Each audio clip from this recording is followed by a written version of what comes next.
Okay, hi guys, say hi Glo. Hello. We're here again, your girl Haifa, like high five and glow. Like that's what she does for a living, she glows. I like it, I like it. Welcome back to Real Talk. Let's try to improvise. 1, 2, 3. No? Countdown and then Welcome to Real Talk, guys. Bring your tea, bring your qahwa. because this is gonna be a juicy one. I think this is probably gonna be our most watched. I love it. Oh, she got tall. She's 1 inch taller now. I was like, yeah, this is one of my favorite topics ever. If I'm sitting with my friends and having dinner and we talk about this, what we're gonna talk about, the energy just changes. Everybody's like, I have something to say and I have something to say and my experience is this and my experience is that. Yeah. So what's the topic, Glo? we're gonna talk about boys. Yay! Boys. Juicy. And what I love about this topic is that everyone has an experience, an opinion. There's probably so many ways that we can go in this video. So many ways. So we're going to try to keep it to 3 main points. 3 main points that we thought about. And also another reason, Glo, why I think it's important to talk about this is because there are so many girls that deal with boys and they're like, it's real. You know that question of like relationships or are you single, are you with someone, are you married, gets asked every day. And I feel like times are changing and things are changing, so it's just about time we talk about it. And the angle, one of our angles today is, how does it actually feel to be an ambitious woman that has a lot of dreams and has opinions and is opinionated and this and that? Find a guy. How do these two live together in this age today? So are you ready for this, Glo? Let's do it. I'm super ready. Okay, so let's start. Glo, tell us what's up with you and boys. Are you single? Are you with someone? Oh no, I'm exposing myself. So I am intentionally single. What I mean by intentionally single, I'm gonna use that light. Okay, continue. It means I'm not actively looking and haven't actively looked for a while. And I think the difference between being single and intentionally single is maybe you're on apps or you're going on dates or you're talking around, but intentionally single is like you almost have blinders on because you're in a place, especially in your business, where you just have so much creative momentum. Yeah. And I'm like, nope, no one's gonna mess this up. Because at the end of the day, boys are nothing but fun distractions. I'm gonna be honest. Oof, they're fun distractions. They remind us that we're beautiful and someone to cuddle with, and it's just fun, but it's a distraction. And every time I'm in a relationship, my business goes really? Maybe, I don't know, because I haven't been in a relationship in such a long time. Actually, we'll talk about me later, but yeah, interesting. My last relationship, I broke up with my ex New Year's Day. Cause that's a interesting timing. But no, it was, I can feel myself shrink every time I wanted to talk about business or goals. I can see and sense his, like, he was just so uncomfortable with me being, and here was actually one of the first signs that I picked up is that, you know, we were walking and just, you know, going on a date and someone recognized me from Instagram. And so I took a selfie because I'm like, yeah, of course this happens. Who was that? Does this happen all the time? Hey. Do guys approach? I'm like, oh gosh, insecure. Red flag. Yes, because I'm like, of course this happens all the time. And why is it a problem? Like someone who recognizes my work. Instead of being happy. And smiling and taking the photo. That's because that exists. Yeah, it does. And it's like, it's not that I was counting red flags, but I took note. It's important. Because when you're dating, you're collecting data. Research time. Yes! Like, I think as women, it's very easy for us, like, a guy likes us, we like them, we're like, oh my god, my last name, or his last name is perfect, and our wedding would be amazing. Yeah. We have the fairy tale. Yeah, we go straight to the end of our happily ever after. Yeah. And so I think it is a struggle. No, she's very uncomfortable, clearly. This is a sign when you're moving your body a lot, it's a sign of discomfort on the topic. Psychoanalyze discomfort or attraction or interest in a topic. I am interested in the boys topic. I am known to like to talk about boys. I'll end with this. I know my person is out there. And the thing about entrepreneurship and love, I can optimize strategy and content. Sorry. The ADHD is working. I can optimize my content and I can optimize my business to win. I can't optimize love. I can't strategically set myself up for success in the love department, because if it doesn't work, it doesn't work. And that's something that's really hard, because as entrepreneurs, as content creators, we know if we work harder, hustle more, grind, you know, we'll make it eventually. But love, it's like, it's timing. It's unknown. No one knows. And that's why I'm like okay with failing in that department, because it shows people that I'm human. If I've got like the big house, the gorgeous husband, the great career, people would hate me. People would hate me. Wow, Glo, this is interesting though. But do you think you're choosing to fail in that department to be more relatable? I don't know if it's a choice as much as it's me acknowledging the facts. Like if I wanted to intentionally date, like go out on dates regularly, it means I would probably cancel some of the trips that I go on for myself. It means I probably wouldn't put as much time in my business or my future. Yeah. But I also know that like I've done the dating. I've tried. I've like, you know, guys have pursued me, and I also don't like to waste people's time. Like we were very intentional. He introduced me to his parents the first weekend, asked me to be his girlfriend on the second date. Wow. And it was so, he's like, when can I meet your mom? Like I'm just so intense. I was like, oh, clear, Prince Charming. Yeah. But I was like, that doesn't happen. But what we also said is the day we know it's no longer a fit, let's be adults. Let's not prolong it. Let's call it out. Because so many of us are so afraid to be single, we'll settle for anybody that wants us. Oh yeah, that's a very important one.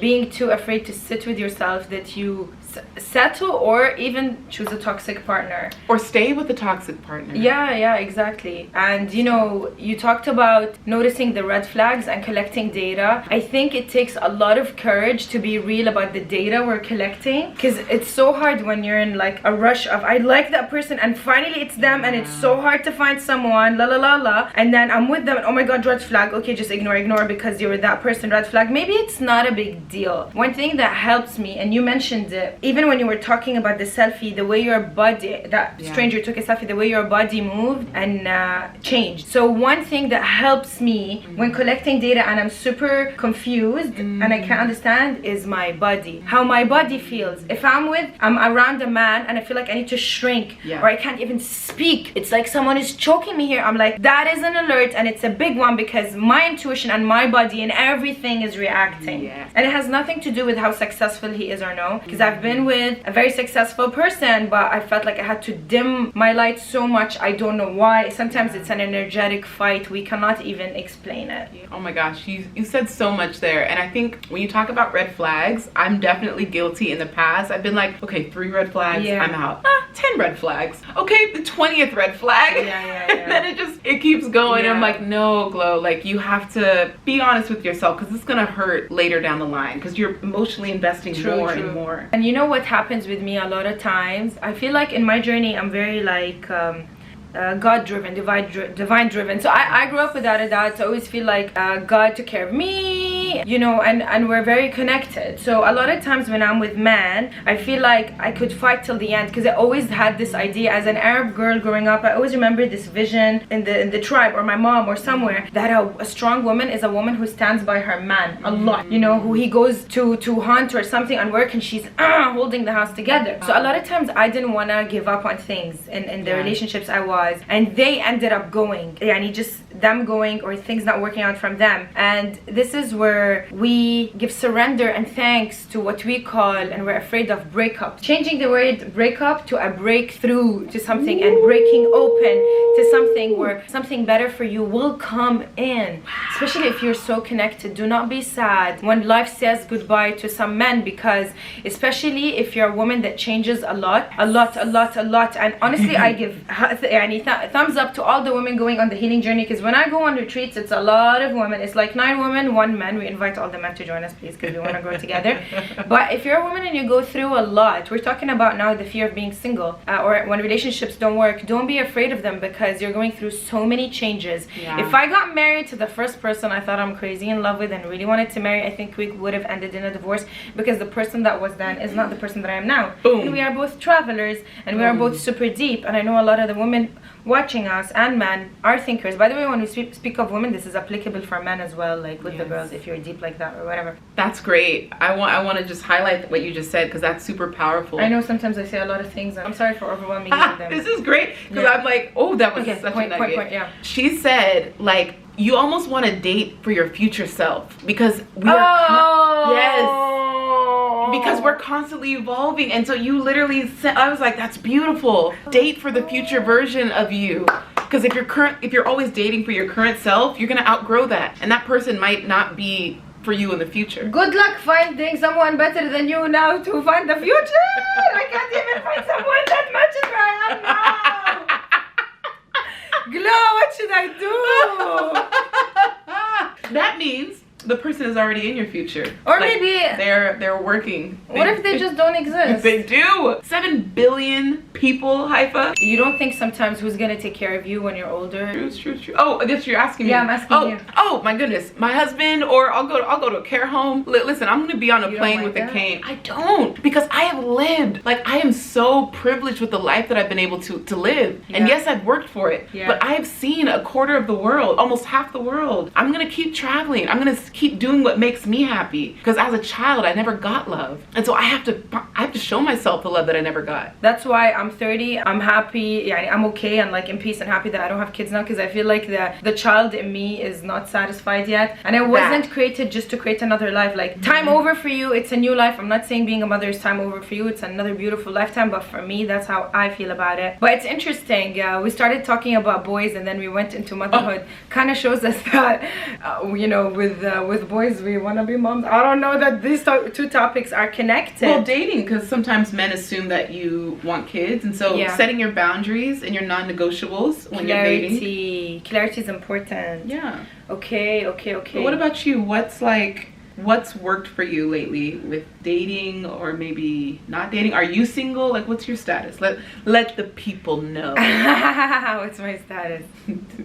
I always keep it super mysterious. I don't know. Do you get emails of like? I get emails of people proposing, but it's like really interesting and like kind of weird, the emails I get. But yeah, for me, I'm not with anyone now, and I don't know, I feel like it's hard for me to find someone who blows my mind away, and I just want to be with someone who blows my mind away. I don't want to settle. I don't want to be with someone and then think in my head, if I find someone better, I'll be interested in them. And that's always my meter to know if I'm interested in someone or no. Wow. I'm like, what if I'm with this person and we walk into a restaurant and I find that vision of a man that I have in my head? Do I will feel like my body wants to run to this person or stay? And so far, everyone that I was with gave me that feeling. Are you thinking about your glasses or something? Adjust. Yeah, just miniature like adjust. Oh, this is like okay. So Glo, do you ever feel like because you're ambitious and you're hardworking, it becomes harder for you to, like, I don't know if the word is find a man or be with a man. Basically this. I think we're harder to, I don't want to say harder to date, but I do feel, because here's the thing about feminine energy and masculine energy. I love to step into my feminine when I'm with a man. Yes. Especially because being an entrepreneur, we have to be so masculine. We're leading teams and companies and projects. We don't want to be masculine in a relationship, but I don't think men see that. Exactly. And so it can be, it's weird. I feel the intimidation. I think it is harder for us to date, but I also think it makes us even more valuable as partners because we have that balance. Yes. More valuable, sometimes more single. You actually, I feel like you pay a tax. Yeah, this is an ambitious tax, and it makes me really sad that us as women, sometimes we have to feel like I can't grow so much, or sometimes literally when I'm on my growth and crazy ambitious, I look at the parallel line of relationship and I'm like, I don't even like, consider it. But I love, so I want to live that. But I literally cannot control my ambitious growth to slow this for my relationship to go up. And I just realized then, make peace with that sign, and I know that even before I want to have a relationship, or my right to have a relationship and life right, my first purpose is to do my purpose on earth. And if a man, I need to shrink for a man for that purpose, I'll choose that purpose. Does that mean I get lonely? Yes. I cry from loneliness a lot of times, and I'm like, I wish I can just be hugged right now. Or I go through, creating content isn't easy, guys, or like that thing of doing your own thing when you work for yourself, you're creating projects, it's actually harder. And like you said, I want to drop into my feminine. I want someone to open the door for me, and yes, I will not fight you if you pay the bill. Ya habibi, I will love you so much more if you pay the bill. Actually, I'm not walking into a meeting with you, I'm walking into a date, into a relationship, into dinner, into a marriage with you. Yes. A lot of people have marriage without love. And that's sad. I'd rather have love without marriage, to be honest. Marriage, it will happen when it's gonna happen, but I'm not like, oh, this has to be. Yeah. I'm gonna elope. I don't even want a big wedding, and I'm Nigerian. Yeah. Like our Extra. weddings are just, it's a show of money. It's a show. I'm literally like rejecting my culture because I'm like, I don't care about this sign of wealth and like showing off and paying for people to eat. You're making your own rules, and that alone is power. And Glo, tell me, what are the 3 most important things for you in a man that you would like to be with? Gosh, actually, I've written this down, but I haven't looked at it in a long time. Oh, that list. They always tell us, right? That list. No, I think, just off the top of my head is kind. It sounds so basic, but like a man who is kind, not just to me, but to everyone. I will say I really did appreciate that about my ex. Is like, whether it was a kid, an older person, like he was so kind to he made everyone feel like the world. And I was like, I love how you smile when you talk about him. Don't do that, because I'm definitely over him, but in peace with him. Yes, I'm in peace with all my exes as well. It's beautiful. Yes, it is. And like, I think the person I was, like I outgrew who I was in that relationship. But he taught me so much about myself. Oh, bless him. Yes. And a lot of times people come into our relationships to teach us something. Yes. Well, think about movies. Sorry, really quick. Like the movies that you watch as a kid. Yeah. Every movie with a female role. Yeah. It's about her finding the love of her life. The movies with the male role. Him testing. Well, he's conquering something. He's defeating someone. It's like about his career. But all women movies are about her finding love. So of course we grow up thinking that's all we do. I just want to say, slide in her DMs if you want this. Look at all of this. Look at these shoulders. استحيت. Glo is becoming a خطابة دلوقتي. خطابة is but in a more like non-pimpy way. It's the lady who brings people together to get married. Okay. Matchmaker. Matchmaker. This is it. So guys, this is a big topic and there's so many things to talk about. So let us know what you think in the comments. What your experiences are. If there's another thing you would like us to talk about later, let us know. Thank you, Glo, for everything you shared. And take care, guys. Bye.